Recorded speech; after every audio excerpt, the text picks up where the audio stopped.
All right, welcome back to the Beast Game Podcast, and this review is going to be for Captive State. I'm recording this fresh after I got out the movies, and I am confused. I'm not sure what I just watched, but it's directed by Rupert Wyatt, who has done Rise of the Planet of the Apes, The Gambler, which had Mark Wahlberg in it, and I didn't like that movie very much. If I have to say one thing, is that I have the same feeling that I had when I came out of that movie, which was, what did I just watch? And it stars John Goodman, Ashton Sanders, who was in The Equalizer 2, who was the Mr. McCall dude, and Jonathan Majors, who was in Hostiles, which was a pretty good movie. And he was also in White Boy Rick. And the synopsis is, set in a Chicago neighborhood nearly a decade after an occupation by an extraterrestrial force, Captain State explores the lives on both sides of the conflict, the collaborators and the dissidents. And that is a very poor description of what this movie is. All right, so the movie starts off with the family trying to get out of a certain neighborhood. Mother, father, and two sons. And every way that they try to go, things are blocked off. And they eventually run a police barricade and then run directly into being vaporized.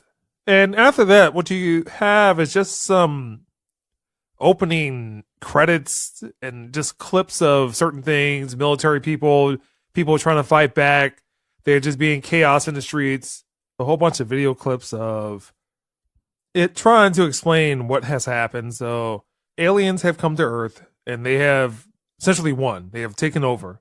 And it's been about 9 years of that being that way. Collaboration between the humans and the aliens, which are now called the legislators. There's some vague messages about the human resistance has failed to deter the aliens. You meet up with Ashton Sanders' character. Essentially, he's just living his life in this alien takeover. It's not like an apocalypse or anything, but it's just, hey, well, if a larger government has taken over, a coup has taken over in the government, that's what that has been. So there's just another level of control. He works at a factory destroying storage drives, hard drives, memory cards, things like that. And he's watching all the videos and he destroys them. There's bits and pieces of this network of resistance fighters. And there's hand-to-hands and vague talk about this is the day that things change and all this other stuff. What you have is that being about an hour of the movie. Eventually, Ashton Sanders' character, he's just kind of into a lot of different stuff, but John Goodman finds him, and he knows him from his dad. That his dad and John Goodman used to be on the police force together, and John Goodman's character has now started working for the aliens, the legislators. So he's trying to keep Ashton Sanders' character safe and trying to tell him don't get involved in certain things because he wants him to stay alive. But again, what you have is these bits and pieces of this resistance network coming together, vague descriptions about certain things. John Goodman also seeing Vera Farmiga's character, who is a prostitute. And that lasts for about an hour of the movie before anything relevant happens. All that could have been explained in about 10 minutes. But what you have is like, again, this is just drawn out talk about this underground resistance movement and John Goodman's character working for the aliens, trying to figure out who's in the network. And then Ashton Sanders' character has some relationship to some of the people in the network. And again, that's about an hour in the movie. So then after the hour, something relevant happens to the movie, which again could have happened in the first 30 minutes. The movie doesn't focus on Ashton Sanders' character.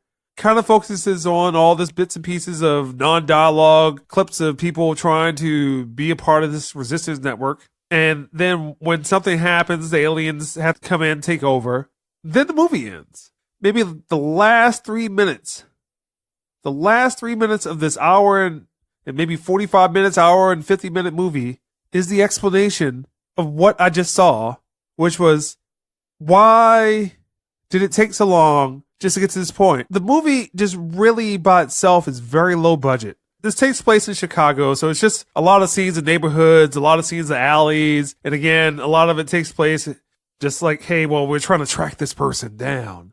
An hour and 40-some minutes later is the explanation about this crap that I just saw. And I'm still confused by it. And again, I'm just kind of fresh from seeing this movie. And I'm confused. The whole idea about aliens coming to take over has been done many times in many different fashions. You have Alien Nation. You have, I believe it was Dark Skies. And you also have Falling Skies. I believe there's a show Colony. This movie is nothing like that. This movie is nothing close to it. So think about a political drama or a political intrigue movie that just spends a lot of time on wordiness and just showing you clips about the issue at hand, the cover up. But it does do it in a very interesting way. And then you spend an hour and 50-some minutes in the movie theater to only figure out what has happened the last 2 minutes of the movie, which none of it makes any sense. And when it came there, I'm like, hey, you could have explained this a lot better. Because again, everything is just like indoor shots, shots of alleys, shots of neighborhoods. I guess if you're from Chicago, you might find some interest in it because they refer to certain neighborhoods in Chicago. It's like, oh, this happened in Wicker Park. Like, there hasn't been this since Wicker Park. I'm like, okay, but why is this movie like this? I like a lot of people in this movie. Ashton Sanders, Jonathan Majors, great. He was really, really great in Hostile. Really great in that movie. John Goodman has been in good movies. But why are you in this one? So there's really nothing interesting about this movie. It's not thought-provoking. I assume there's probably supposed to be some relation to what's going on in today's society. That Rupert Wyatt also wrote and directed this. For what I watched, for what I paid my hard money for, this movie's going to get a hot old 0. And that's the Beast Game Podcast. I don't even want to explain why it gets a 0 because it's that bad. Sorry, Rupert Wyatt, but it has to happen.